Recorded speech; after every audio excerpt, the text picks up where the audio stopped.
Yeah, thanks. No problem. And so again, we appreciate the time to come in to talk to you this morning. One of the things that is important to note in this conversation that's happening within the city of San Diego is that, we as a company, San Diego Gas and Electric, take great pride in serving the residents of this city and our entire service area. And one of the things that we often talk about internally, but not necessarily externally, is that we're proud of the fact that we've built a system that is being viewed nationwide as being one of the best in the country, if not the world, with regard to reliability and with regard to the delivery of green energy.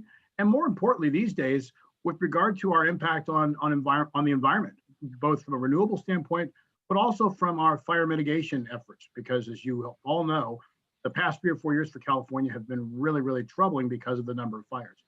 And so we felt like today was a great opportunity for us to talk to you a lot about why we believe we're the best partner for the city going forward for the next 20 years, and to highlight some of the things that, again, don't often get discussed publicly, but we think are important for the city council and the mayor to take into consideration when thinking about their next partner. And so I want to introduce to you, for the first time, our CEO, Caroline Winn, and our president and COO, Bruce Folkmann, and they are going to give you some information about our company, what we're focused on today and what we're focused on for the future.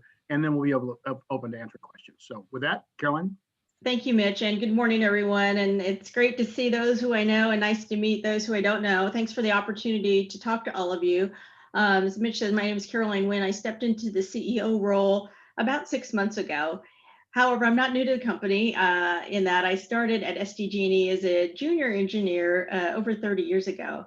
Had a number of opportunities to work throughout the Semper family of companies. And what I would say is that while my responsibilities have changed over time, I think my purpose has really been constant. And that's, how do we build the cleanest, safest, and most reliable energy infrastructure company in America? And every day, we all look to advance our mission of clean, safe, and reliable while also improving the lives of our customers and the communities that we serve. Let me just give you a few facts. Just as we look at being the cleanest energy company, we've been on the clean energy transition for some time now. We were the first utility to meet the 33% RPS standards 5 years ahead of schedule. And, we were the first utility to get to 40% and probably one of the loudest and leading voices when it comes to public charging, because we think this is just a great opportunity and the biggest impact to greenhouse gas emissions in our region. And that transportation sector represents over 50% of the greenhouse gas emissions. I would just say in the safe category, for over a decade, we've been investing and building, a climate resilient energy system that I think has really paid off for our customers and our communities. And I think it's certainly relevant as we look around us at the extreme weather conditions in Texas and Oregon and Washington. We know that the climate change is worsening. 2020 was one of the worst California wildfire seasons on record, and it was one of the hottest years on record. So, we need to continue to invest to ensuring that our infrastructure is climate resilient. And just on reliable, we know our customers expect reliable service, and we really take that expectation seriously. We've worked for decades to make sure that we're improving our reliability, and I think that our work has paid off. We've been named, not by us, but by an outside entity, having the most reliable energy system for 15 straight years in a row. And we're very proud of that record.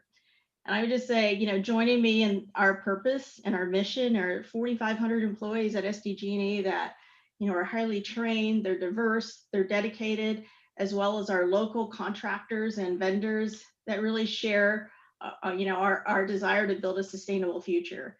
And as San Diego, I would say, embarks on a franchisee for gas and electric services, we really stand ready to compete fairly and openly on our merits and our experience and our expertise. With that, I'm going to turn it over to Bruce. Thank you all for taking the time this morning, and I appreciate the need for questions, so I'll be brief. Really appreciate, again, all of you taking the time. One of the things that I wanted to convey, in addition to Caroline's overview for SDG&E, is part of the reason we're both here today is we do want to be more transparent.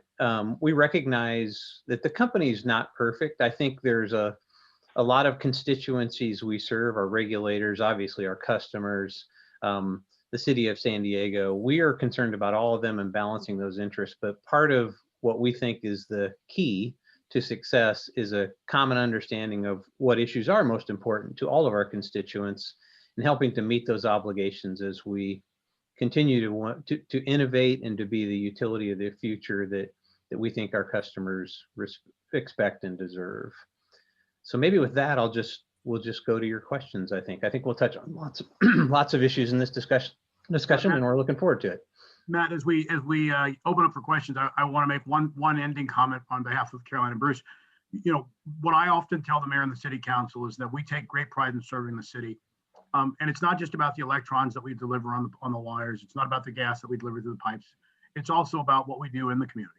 And I think that one of the things that often happens is it's really easy to be a big company that is just here. What we focus on is being a big company that is providing a valuable service, a necessity, but also being integrated into the community and stepping up when there are times where we're necessary and needed, and also being creative and thinking of new ways to impact this community.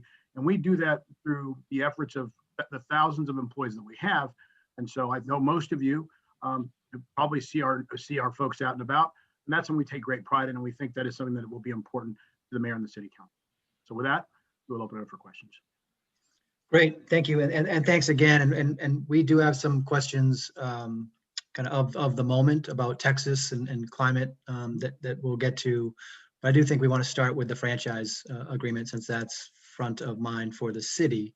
Can you all, in your earlier proposal, there were said that, you guys said 20 years is fine. You agreed to some money up front, but the mayor said it was unresponsive. I wonder if you can tell us a little bit about that in your terms. Why was it? Why do you think it was non-responsive? Do you think it was non-responsive? And what in there foundationally, in areas of disagreement, will you not budge on, or are you pretty confident that you have right? Well, I'll start, and I'll let Bruce chime in here as well. When we submitted our bid, we committed to putting our best foot forward in terms of the bid elements. There were rules around the bid that said that if there was any exceptions taken in the bid, that the bid would be considered non-responsive. So we had an idea when we submitted our bid that perhaps it would be non-responsive. There were, I believe, 6 to 8, 7 or so elements that we took issues with, and we provided a red line of the invitation to bid within our submittal. We thought that they really fell into probably 3 categories. One was potentially against the CPC rules that govern us as a regulated utility, or perhaps it didn't meet the legal standards, or it was against really utility best practices. So really the exceptions we took fell into one of those 3 categories. And again, we thought we put together a strong proposal. We followed the rules that were set forth in the invitation to bid and the responses. And there really wasn't a chance to be able to talk through these exceptions, because there were rules that said you can't have any direct or indirect contact. So we submitted it blindly. However, we thought we had a strong package. I don't know, Bruce, do you want to add in more detail to that? Sure. That is a good overview, of course. I think we've thought about this question, obviously. And one thing I will say at the outset is we do believe we've been a strong partner to the city and a strong climate leader. We absolutely will continue those priorities and serving our customers as effectively as possible. We hope that includes the city of San Diego. Given the situation whereby we're anticipating a new, probably invitation to bid, but obviously some rebidding format, it's a little more difficult to speak as openly as we'd like to about a lot of the details, given the likelihood or the possibility, at least, of other competitors for the franchise. And we think that's healthy and appropriate. That's totally the circumstances we face today. But we are looking forward to competing strongly for the bid, meeting the city's climate action plan objectives and playing our role in that process. Caroline mentioned clean transportation is probably the biggest single opportunity, certainly, going forward. And as well, ensuring clean, safe, and reliable service generally to the citizens of San Diego. We think we're better positioned to do that than nearly anyone. And we're happy to talk more about our record in that regard. Matt, I just will add one. I think it's an important statement to make on the question that you asked. The city was aware of the fact that there are various rules and regulations that we have to abide by that are driven by the Public Utility Commission. And we were very clear with the mayor's office that when we were submitting the bid, that anything we were submitting would be in would follow the compliance and the guidance provided by the PUC. And so, as Caroline and Bruce mentioned, we believe that we put together and offered a tremendous bid in response to the ITB. The exceptions, in many instances, there were things that we had to think about because of the regulations that we abide by through the PUC. Thanks, you all. So I have a question for you all. I'm not sure how you're answering, all of you or one of you, but I'll go ahead and put the question out. You were the only company to bid. Why do you think that? Why do you think that is? And also, do any of you feel like some San Diegans might feel like this was all pre-planned and kind of buttoned up already? I'll start with that, and I would just say that yes, we were the only company to bid. We thought we were the best option for the city of San Diego. We felt strongly about it. I understand that. I think just broadly, there's probably some mistrust. Some people believing that there might have been a deal, but we bid it openly and fairly and competed for it. We believe that we are the best partner for the city's electricity needs. And even though we've been providing it for 140 years, we don't take that for granted.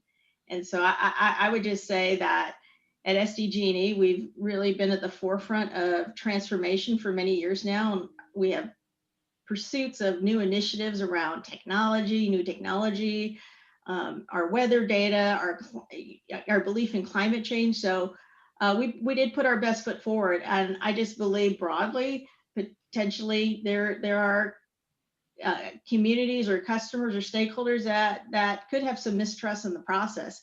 But I would tell you, at SDG&E, we're an ethical company. We followed the rules that were set forth in terms of the rules in the ITB, and so there was no deal pending.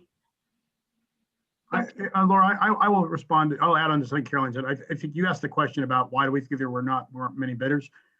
The franchise process itself, the franchise is complicated. And that is why when we sent the letter to the city in April of 2018, I sent the letter to the CAO's office and said, you probably should get started on this discussion because it is a very complicated discussion and the result is really important. When the ITB was being developed with the guidance of the consultant, the consultant was having conversations at the committee hearings and laying out certain aspects. And so I think that one of the things that we often thought about internally is if you're an outside power company and looking at this as an opportunity, when you read the invitation to bid, are there things in the invitation to bid that will be difficult for you to adhere to? The same conversation that we had. And there probably was some fear by some of the people looking at it from the outside that some of the aspects in the invitation to bid would be very difficult to live up to or adhere to. And that probably played some factor in SDG&E being the only bidder. Thank you. The last thing I would say, Laura, is obviously anyone's free to compete for this. One thing that utility operators are aware of is reputation in the marketplace and the risks associated with operating utility. In our business, candidly, wildfire by far is the top risk in our own assessment. There are many risks. I think SDG&E has received a lot of fair recognition, frankly, for our effectiveness in mitigating that risk. And I think issues like that are perceived by potential competitors and their ability to put forward, a competitive bid. But again, I think we'll repeat the process soon. Thank you. So getting into the specifics a little bit, I wonder what is the ideal length of the contract for you all, especially when we see some cities having, shorter than what's been proposed 5-year deals. What's ideal for SDG&E on your side? I would start and just say that certainly 20 years, I think, gives both the city and the franchisee the ability to plan long-term. As you know, we are a utility that is always looking at planning longer term because we need to do that. We have, 5-year, 10-year plans, 20-year plans around kind of strategy around, again, how to ensure that our system is clean, safe, and reliable and more climate resilient.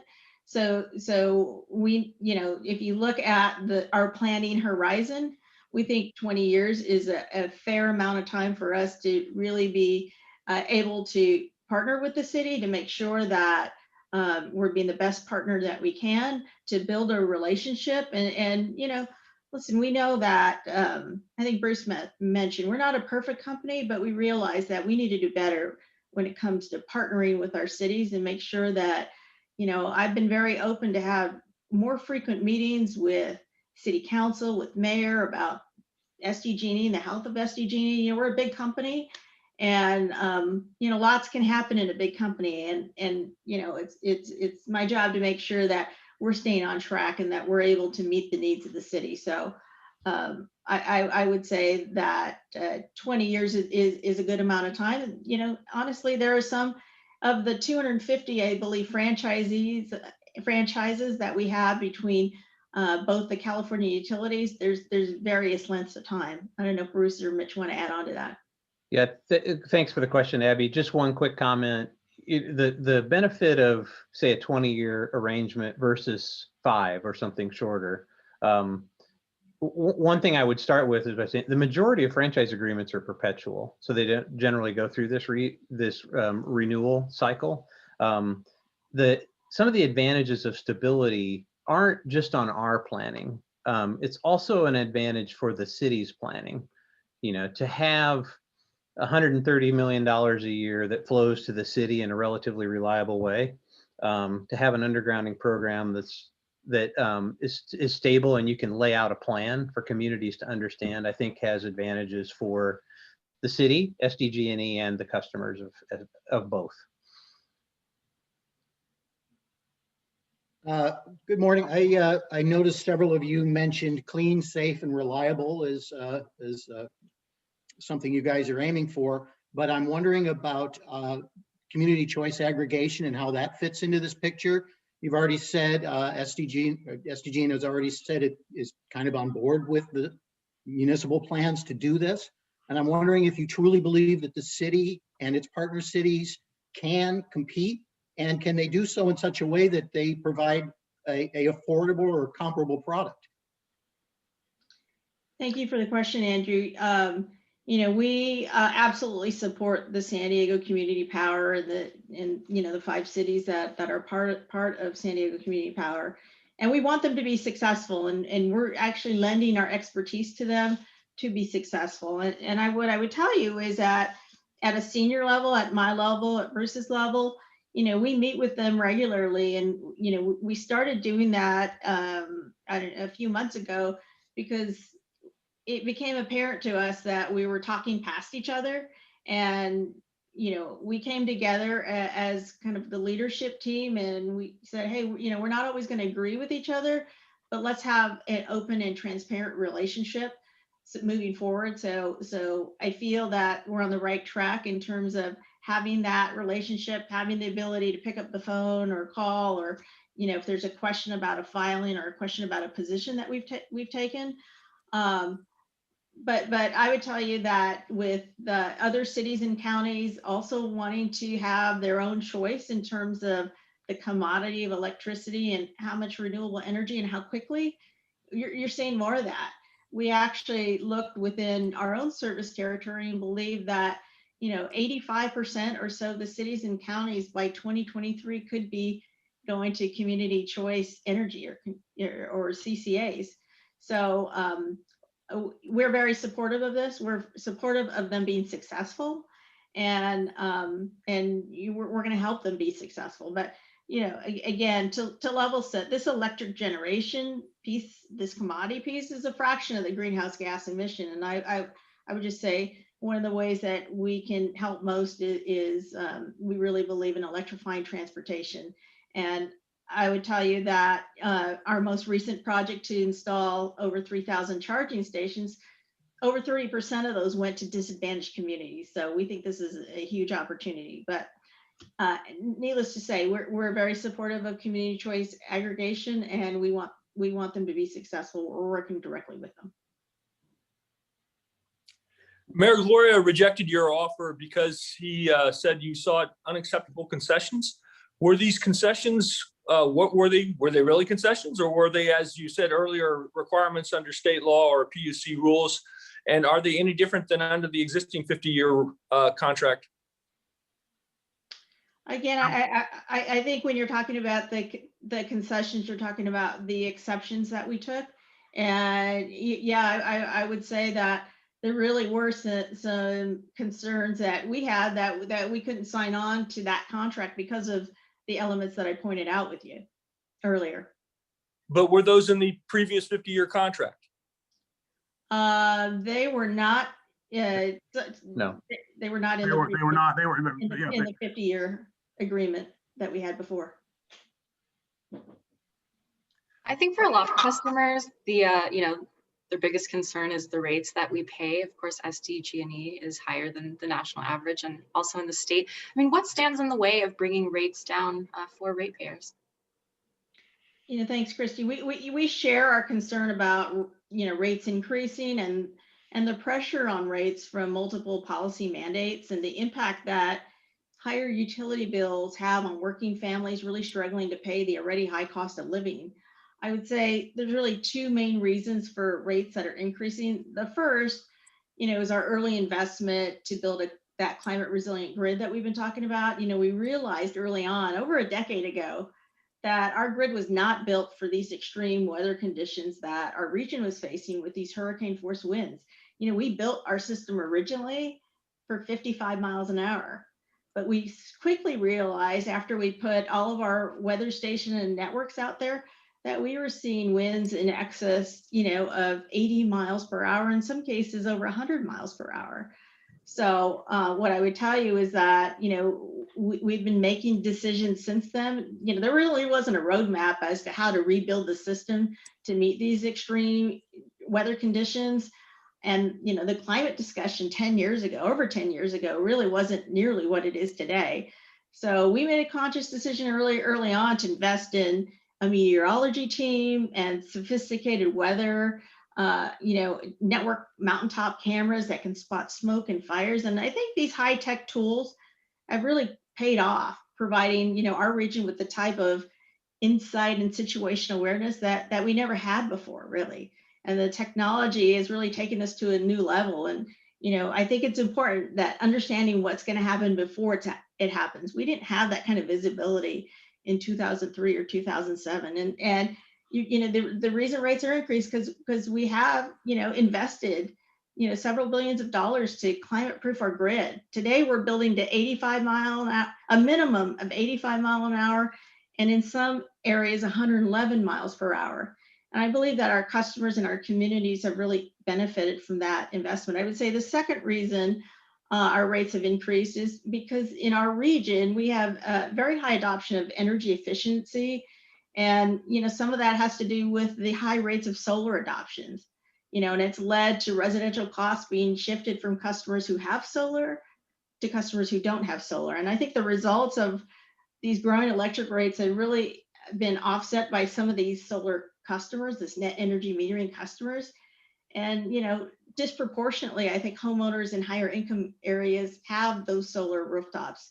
And there are many customers who don't own their home, they don't have the ability to put solar on their rooftops, or they can't afford solar. And And these are the customers who have shouldered more of the cost to maintain the grid. So I would just end with telling you, for several years, we've been advancing rate reform that would really reduce the inequity and some of those cost shifts I talked about.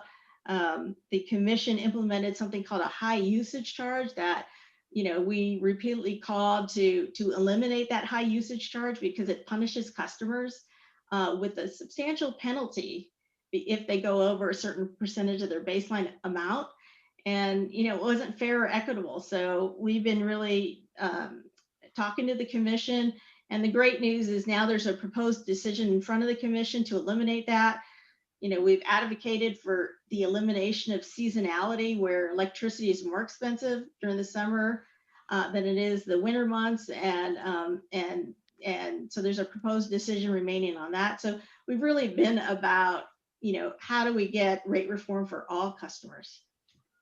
Christy, we spent a lot of time in that committee talking about rates. I just want to add one thing on to what Glenn said.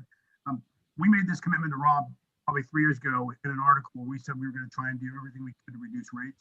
And it was interesting when we filed the applications to get rid of the high usage charge, the commission said no originally. When we filed to get rid of seasonality, the commission really didn't take action quickly. But I think one of the things that we've learned is we're going to continue to be focused on everything we committed to. We're going to look at the base load and allotments, and this is a conversation that I myself and my team have in the community on a regular basis.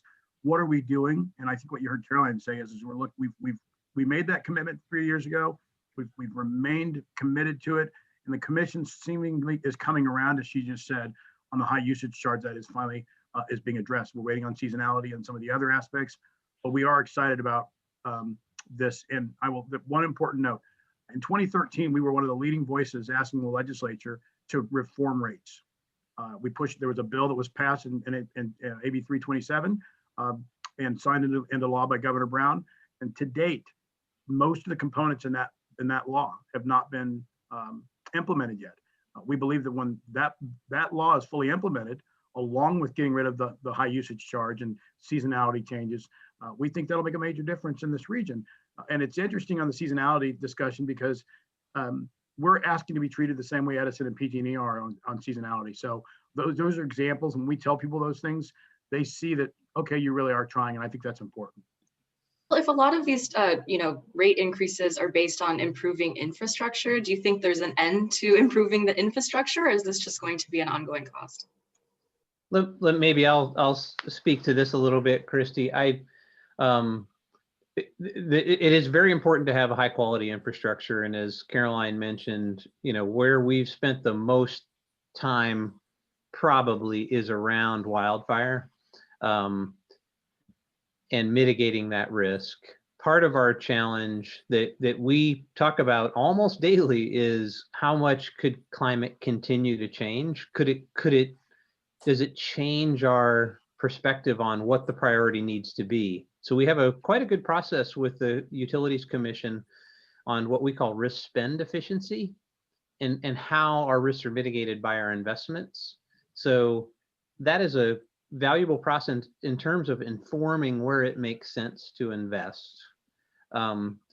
One key thing that I wanted to make sure we touched on in this area, clearly it's an important area, is that, and I think there's still confusion about this among many of our individual customers, we don't make money on sales volume.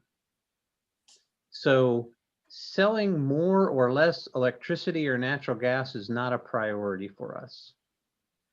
However, the sales volume does impact the rate. So, and this is reiterating a little bit of a point that Caroline made. In SDG&E service territory, rooftop solar adoption is higher than anywhere else in the continental US. And we're supportive of that. That does impact the volumes we sell, which again doesn't affect profitability, but it does affect the rate because sales volumes are going down. If we were to hold volumes steady from 2012 through 2020, our rates would be 15% lower. the impact of this volume issue does impact rates. We think that's very important. And so we're sensitive to it. But I think it's a balance on perhaps more bill size and fairness of bill than it is rate, given the priorities that we seek to pursue, which, if we're successful with continued higher penetrations of rooftop solar generation, higher energy efficiency achievement levels, rates may continue to rise. Thank you. The city of San Diego has the option of setting up a municipal utility like Sacramento, like LA, like Anaheim. And some of these do much better than others. Anaheim was where I saw the cheapest rates of anywhere in the 31 years I've lived in California. Is this something you think you folks worry about? Do you welcome? What is your counsel to those who say this is an obvious alternative to the present? I'll start, and then I'll let Bruce and Mitch weigh in here. But we do believe SDG&E is in the best position to help San Diego meet its climate and energy goals going forward. And we are focused on putting our best foot forward and competing for the franchise agreements. Public power, it has different regulations than the investor-owned utilities. That said, I would just advocate to all of you that, at SDG&E, we're not perfect, but I'll be honest, there are times when we deserve criticism. But what I would tell you is we've made decisions and we have advanced innovations, that are benefiting the city of San Diego, whether it's around wildfire, whether it's our, early start to electrifying transportation and vehicle to grid, or it's installing, these large lithium-ion energy storage facilities to store, solar and wind energy in the middle of the day, or it's our hydrogen pilots. We are utilizing technology to help us be a cleaner utility, and I think that I would say that municipalities, have a different funding source through their general fund budget. And, I believe that the city is better off with SDG&E and that we are in the best position to help them meet their goals. And, we have the ability to be able to progress San Diego and its climate and energy goals through our innovation and through our use of technologies. So I just think, funding multi-billions of dollars of private assets and losing the millions of dollars and hundreds of millions of dollars that Bruce had mentioned, in franchise fees, it's not a decision to be taken lightly. Carolyn, I'll add one thing on. It's the question about, and you mentioned the cheaper rates and they're doing it well. One of the things to note, and we are really proud about this, when you look at our power content label, we don't have any coal. We do not have any coal in our portfolio. And so when we talk about the environmental focus of the state of California and the environmental focus of this region, there are others who have cheaper rates, but they are also dependent on coal power. And so Anaheim, for example, 33% of their power comes from coal. And I do believe that, as Caroline mentioned, one of the things that has to be taken into consideration is the investments that we've made to truly create a grid that is exemplary. Those are decisions that we made internally and we were able to fund. And those are decisions that would be made by the city council, not that they wouldn't, but they're bigger decisions. And again, when you have a partner that is truly working as hard as we are to create a model for wildfire mitigation and to create an infrastructure that will accelerate electric transportation, we think that's important. But I would also, again, going back to Anaheim, 33% of their power comes from coal. I know that we have other questions that we want to get to, but I hear you saying clean, safe, and reliable, and I appreciate all of what all of you have said so far. Right before this meeting started, I got my power bill from SDG&E, $307.70. And I am blessed that I can pay that bill, but there are senior citizens and single parents and people who have to decide whether or not to pay their power bill or go get groceries. So I would have to ask you, I understand that all of these other issues, clean, safe, and reliable power and climate change and all that is extremely important. But there are some people who are not thinking about that. They're just thinking, how can I feed my children, my family, and especially now that a lot of people are working from home. but many of them who are essential workers are probably not, but their children are on the internet all day. So what would you say to them in a sentence or two about, you know, why they should care about this clean, safe, and reliable when they're just worried about feeding their families and paying their bills? Laura, I take your point completely. And, you know, let me just overlay the pandemic in all of this, right? When the pandemic hit, we knew we needed to be more aggressive in communicating some of the financial assistance programs especially for our most vulnerable customers, whether they be seniors or you know, people who have lost their jobs as a result of this pandemic. And we really stepped up our advertising, our social media on some of our care programs that provides a, you know, 30 to 35% discount on their energy bills. And because we did that, you know, we saw an increase of like 40,000 customers just over the past 12 months, you know, come onto our programs. Or there's a FARA program, which is more of a family relief bill. And you know, I think we saw something like a 20+% increase in the number of families that are doing that. And we advertise one of our federal programs that's called LIHEAP. It's a low income energy assistance program. And it's a federal program that provides discounts on their energy bills, as well as some lower cost home improvement programs. And so, you know, we knew that when this pandemic hit, we had to let people know about these programs and do a better job at that. What I would also say is that we were one of the first companies, if not the first company, to step up and see the COVID-19 Community Fund. And that helps customers with food insecurities, with rents and utility bill assistance, as well as we also funded a program called Neighbor to Neighbor that helps provide customers with bill relief. And, you know, we're not doing any disconnections as a result for, you know, of our, certainly our residential customers. We're not doing any disconnections as a result of non-payment. So I care deeply about our customers, especially those that, you know, have concerns and have, you know, issues paying their bills. So those are just a couple of the things that we have done to help our customers. Thank you. When we talk about, Laura, modernizing rates, we think a big element of that is this issue of fairness and equity. And the proposals we make, particularly related to this rooftop solar subsidy we've talked about already today, is designed to provide relief in part for customers that you mentioned. And Laura, I'll just chime in with one last piece. As you're trying to say, you know, we are empathetic. We understand it. For those of you who know, I spent a lot of time with the food bank, and I understand when people are staying in line that they're staying in line because they've had to pay, you know, for the normal cost. We will continue to aggressively promote the programs that are designed to help people, because that's the one solution. All the investments that we're making around clean, safe, reliable are designed to benefit everyone. But you are correct that the cost of that benefit sometimes overwhelming for the person that's really struggling to make ends meet on a daily basis. And that's why we try and do all the other aspects as well. It's not just improve the system, but also put support behind resources around food insecurity and things of that nature, and the programs that are designed to help people make ends meet.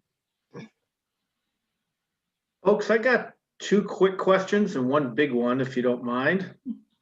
I know that SDG&E has given a 5-month extension that's going to end on June 1st to the city for the franchise agreement. If, let's say, April comes, May comes, and the city says we'd like another extension, is SDG&E open to that, or are you completely against that?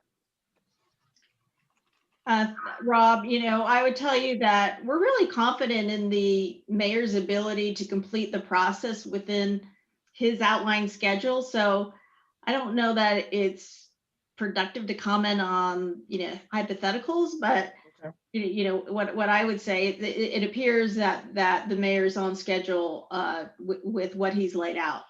Okay. And, you know, we talked, Chris brought up the part about public utility. If there was a public utility, or even if another utility actually won this bid, that SDG&E infrastructure would have to be paid for. The city would have to buy it, or the new utility would have to buy it. just in a very general sense, how much is that SDG&E infrastructure worth? You know, a very ballpark figure. I mean, I think that's the $64,000 question, right? And as you know, Rob, from reporting energy for as long as you have, our infrastructure is all interconnected. So there's not a demarcation in terms of where the city of San Diego is, right? We have substations and circuits and transmission lines that really cross the border. So it's a very long process to be able to evaluate, you know, how you know, what those multi-billion dollars of our assets would cost. So I can't give you a figure as to what that cost is, but I know that you would understand that as interconnected as our, you know, gas and electric grids are, it's a very, very long and arduous process to be able to disconnect that and to be able to evaluate the cost of those assets. Okay. And then my big question, or my longer question, would be, you know, you guys have talked about the partnership that you've had with the city and that you believe you're a good partner, but there are a number of people in the community who believe that SDG&E has not been a very good partner. And there are two specific examples of that that's come right to the fore. One is the city's got a lawsuit against SDG&E for $35.6 million over the pure water situation. And then also there's a similar lawsuit involving the Montezuma Mid-City Pipeline Project. There's a lot of critics of SDG&E who are saying, well, why should the city partner with SDG&E when the city has two outstanding lawsuits against SDG&E? What's your response to that? What I would tell you, Rob, is that, you know, we generally don't comment on pending litigation, and it's really not appropriate for me to comment out of respect for the city. But what I would say just broadly, though, you know, it's our job to look after all of the customers across the 29 cities and counties that we serve, and spreading the cost of utility relocation to many customers that wouldn't benefit from the project or shouldn't bear the you know, the burden of the relocation cost is really at the heart of the matter. So by taking this to the courts, the courts can decide that. Did I want to be, you know, in a lawsuit with the city? Absolutely not. And I agree with you how that absolutely goes against kind of being a good partner. But that's really the heart of the issue. And again, I would just go back to say that, you know, in terms of being a good partner, putting that aside, you know, we want the city to judge us on not judge us on our words, but really our actions and accomplishments.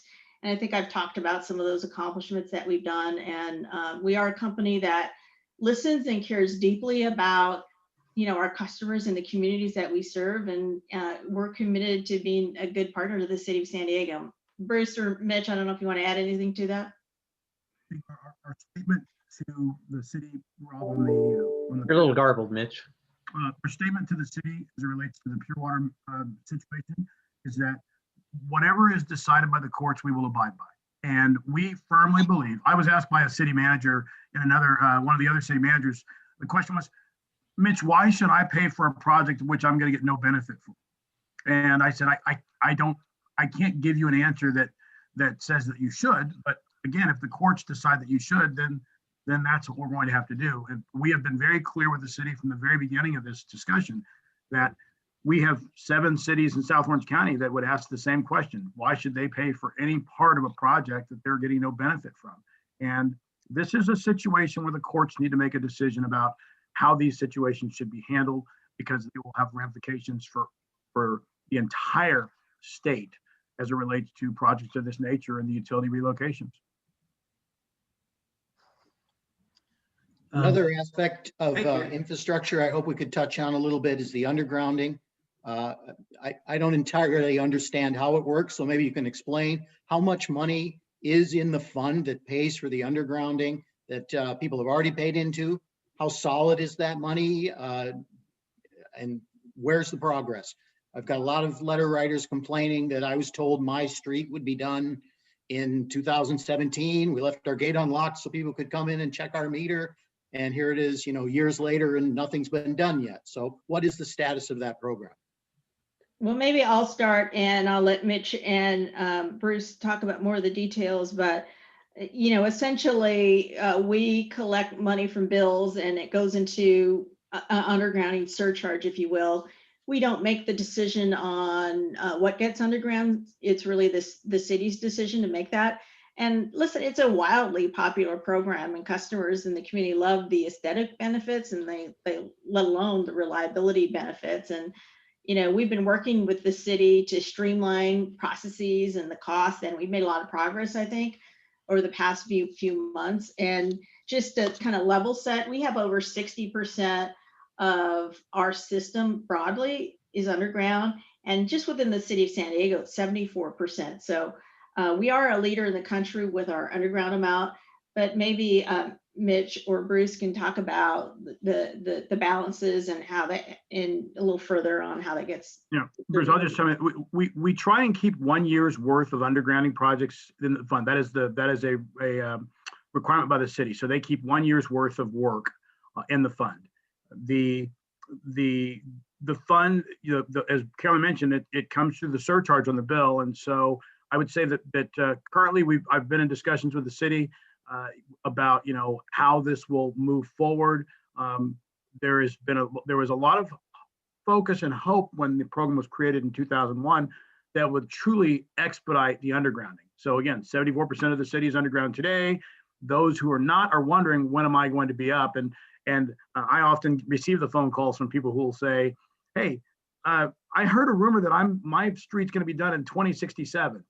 And often that is true. And what the city is trying to figure out is how can you shave a large number of years off of those project dates?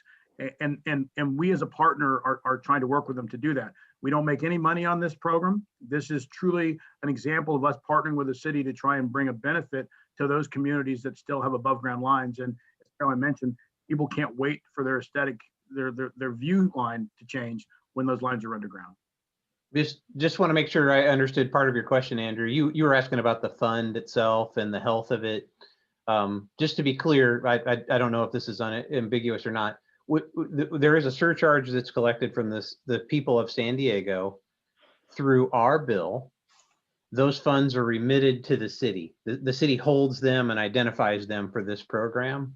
I don't have any concerns about that process, but the city actually controls the pool that Mitch mentioned, the approximately 1 year of collections to fund future undergrounding.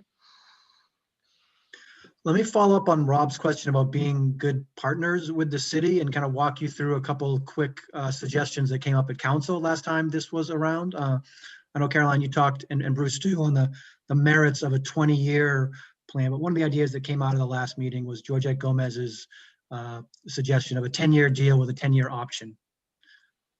Is that possible?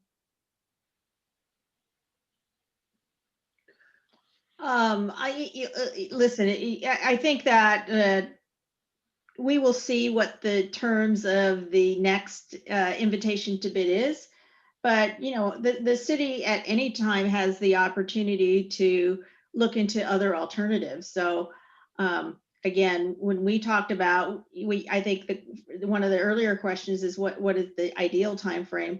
We did talk about 20 because, again, we are making an investment. We're making an investment and we need kind of that longer term range. Mitch, why don't you add in here? Because I know you've had some greater discussions on this topic.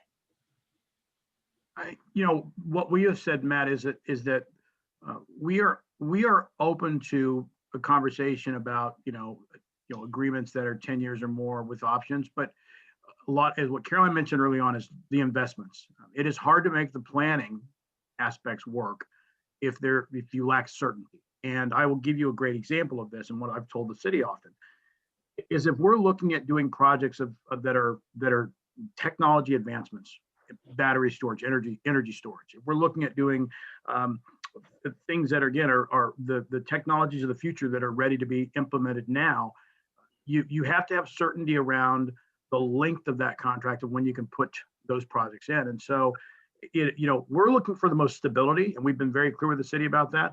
so that we can continue to make those planning investments and continue to modernize the grid for the city of San Diego.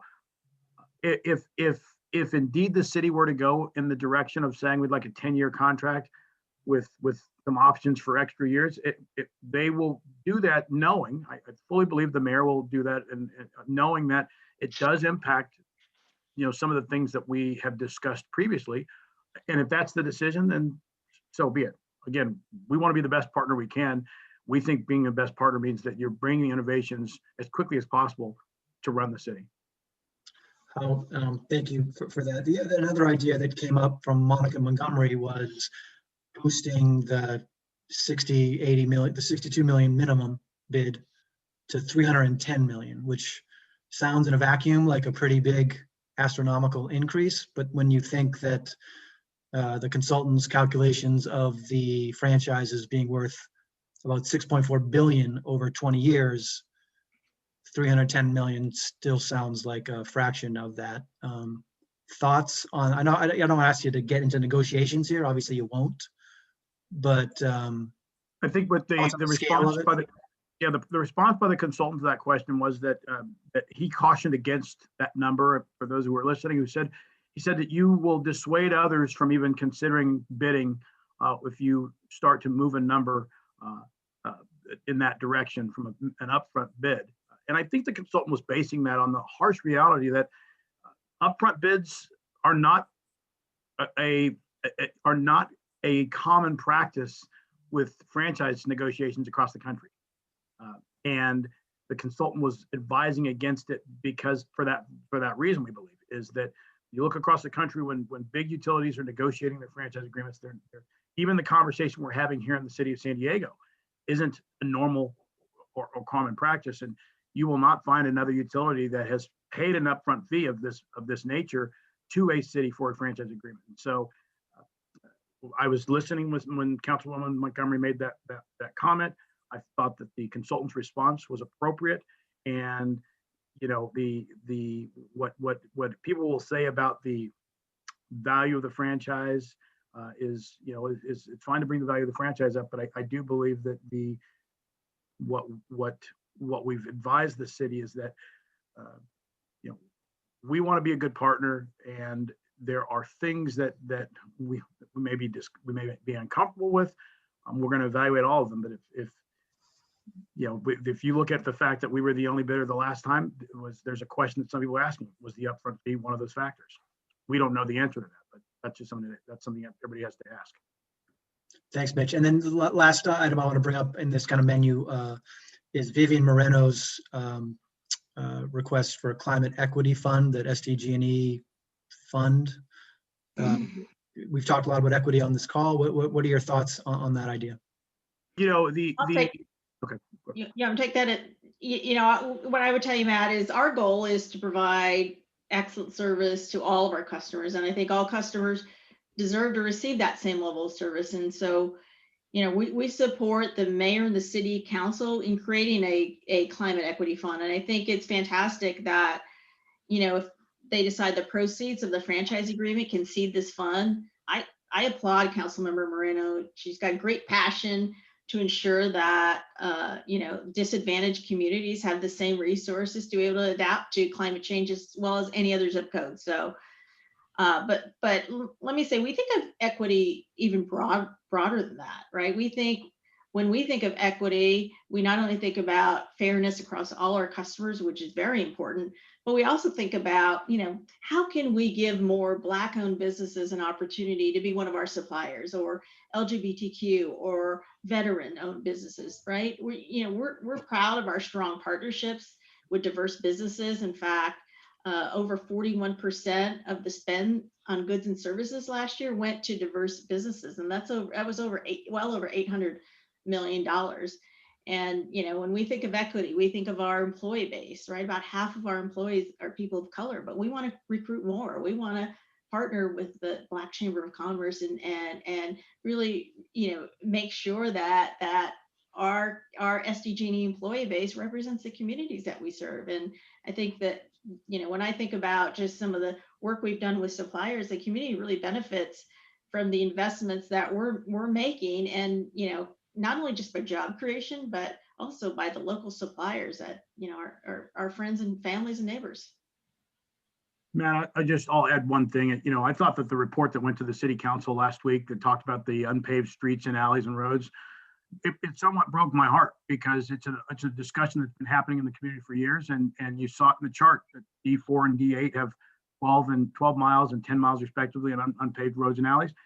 And it's something that we take seriously within the company, as Caroline said. Equity is broad for us. We serve all the communities with the same focus on reliability.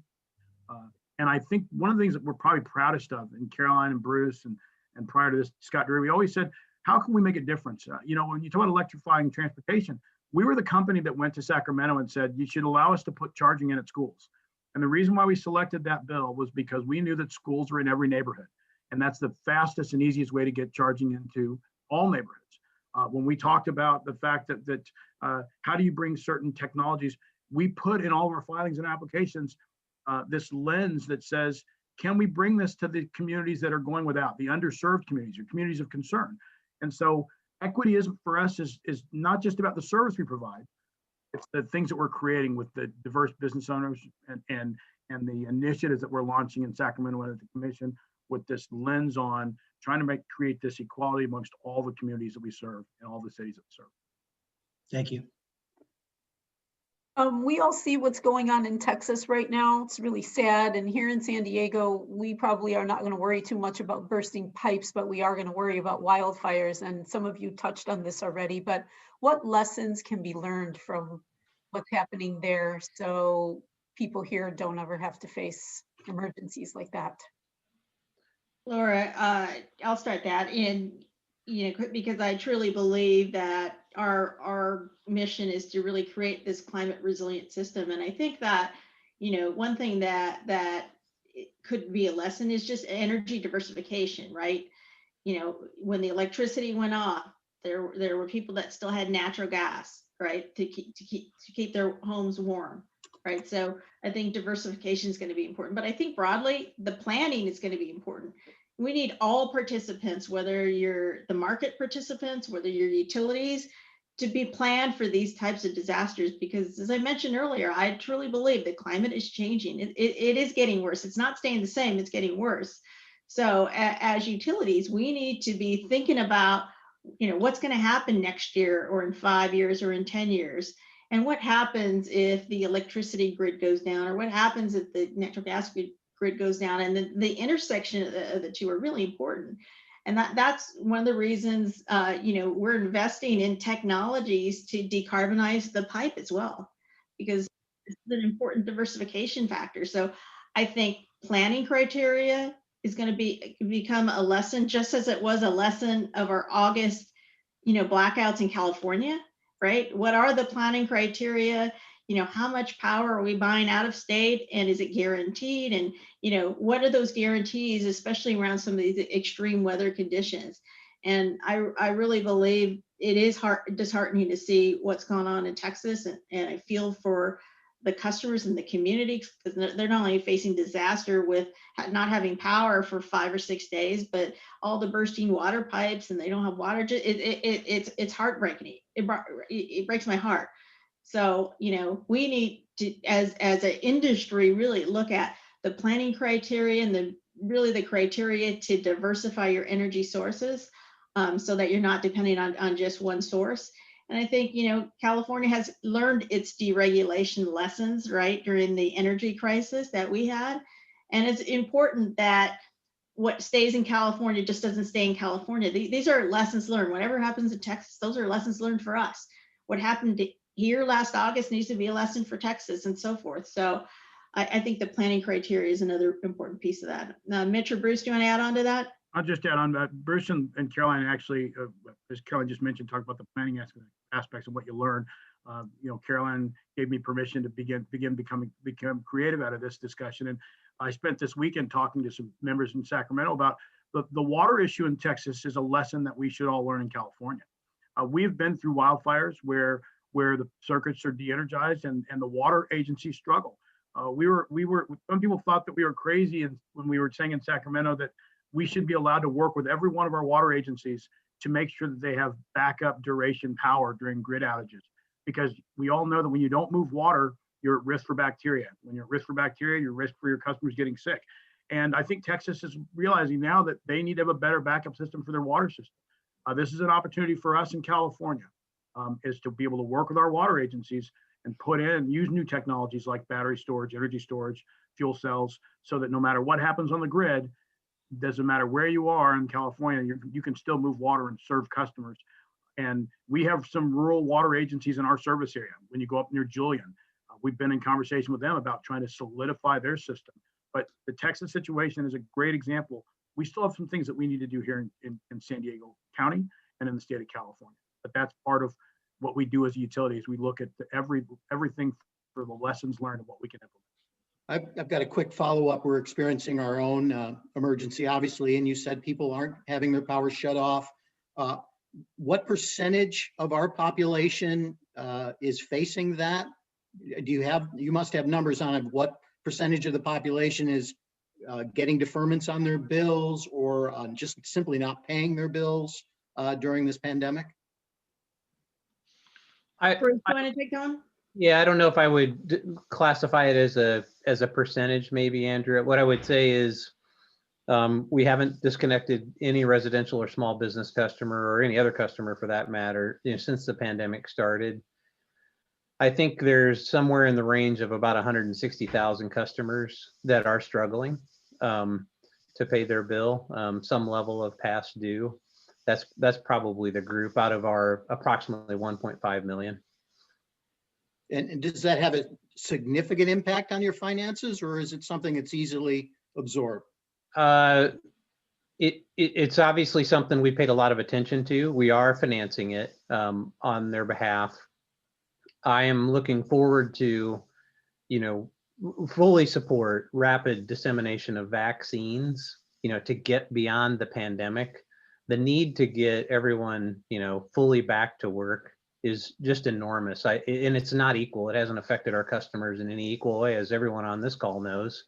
If you're a restaurant or in the hospitality industry, your prospects dimmed a lot, coming through the pandemic. So I think a lot of it has to do with duration. Getting things back in motion is something we're really looking forward to. So our customers can see a way past this, and it becomes more finite. We know what the size is. We have a way to manage it, but certainly we are leveraging the financial wherewithal of the utility to finance it at this time. But Andrew, maybe I would just add on that early on in the pandemic, or let's just say late summer, we started working with especially our medium and large customers and helping them out, right? Help put them on payment plans if that's what they needed to do. Really trying to be flexible. We reached out to them individually to have these conversations. And I think beyond that, especially for our small business customers, we had a We Care program where we took out, social distancing, places where they could put on their small business 6-foot distancing. So we had kind of a care package that we've done. So we've been very, very concerned for our business customers and really try to work with them to help get them back on their feet as well. Andrew, I'll just give you one final statement on it. You're going to be excited to hear this. We are partnering with the Housing Commission, SDG&E, because there's $92 million coming in to help people with their rent, who back owed rent and utilities, and I think that's going to be a sigh of relief. A sigh of relief for a lot of people who didn't know what they're going to do, by April, May, and so this money coming in is a big help, and we're going to work aggressively with the Housing Commission to make sure both the people who are in the rears on their rent and utilities know that the fund exists, and that they can actually take care of some of this debt. And so it's a good thing for the city and the region, and we're excited to help out. Just one last billing question. Has so many people working from home changed your thinking on time of use billing at all? It used to be 9 to 5 is a great time to use energy in your house, but with so many people doing it, could that be different? State mandated, but Caroline, you want to chime in? Yeah, I mean, Chrissy, it is state mandated. The on-peak period, certainly is 4 p.m. to 9 p.m. and that is still when the system peaks. I mean, when we saw these blackouts, it was during that time frame. I think it was 6:30 or so when we had to initiate the blackout. So that really is still the main period when most customers are using their energy. So in terms of how we set that on peak period, it really does matter when customers use electricity. So that still is the right time frame to have as an on peak, and we do need to differentiate that to incent customers to use more energy, in the semi and off peaks, which I think works, in terms of our workday of 7 to 5, 8 to 5, or whatever that is. And as renewables rise, from CCAs or us, I think the availability of energy through the peak of the day, which is still, the native peak, so to speak, but we have renewables to meet it, accommodates those working from home reasonably well. Thank you. Well, you guys have been gracious with your time. I just have one last question, and then if you have closing thoughts, you can add them. But I'm wondering, kind of a climate reliability question.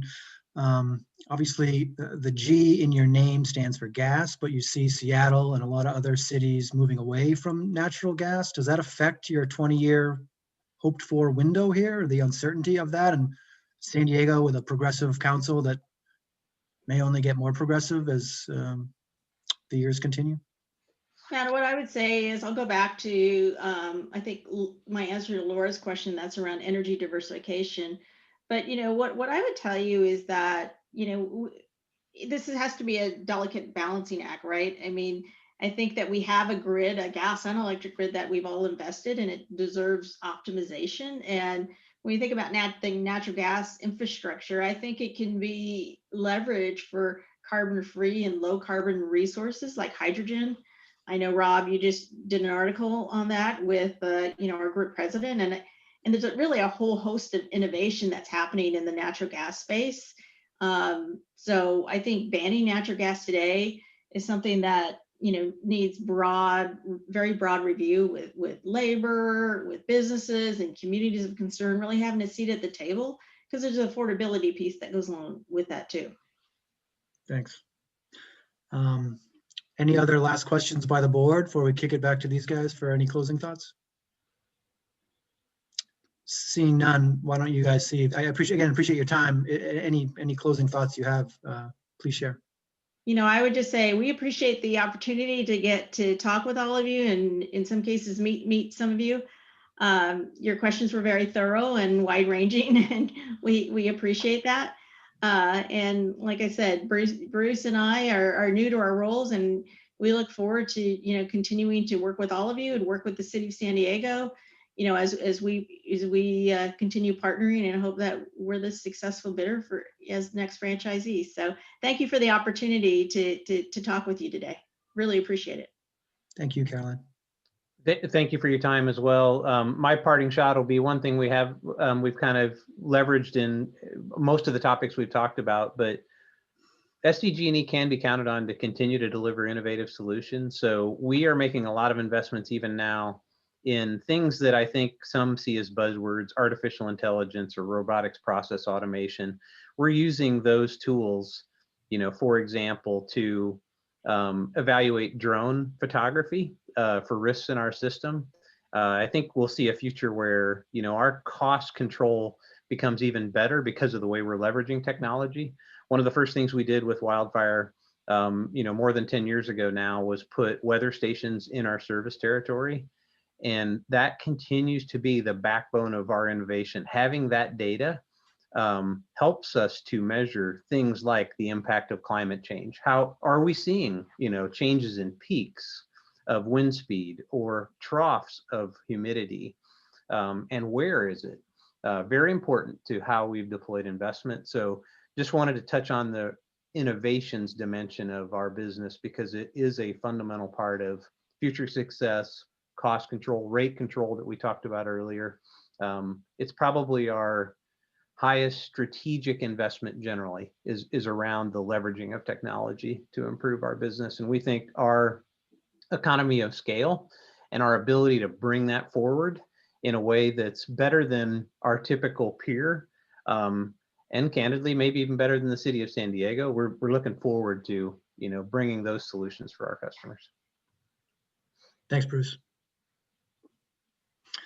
Okay, thanks you guys. I appreciate it. If Thank we have you. more questions, we'll reach out. Thanks again. Thank you.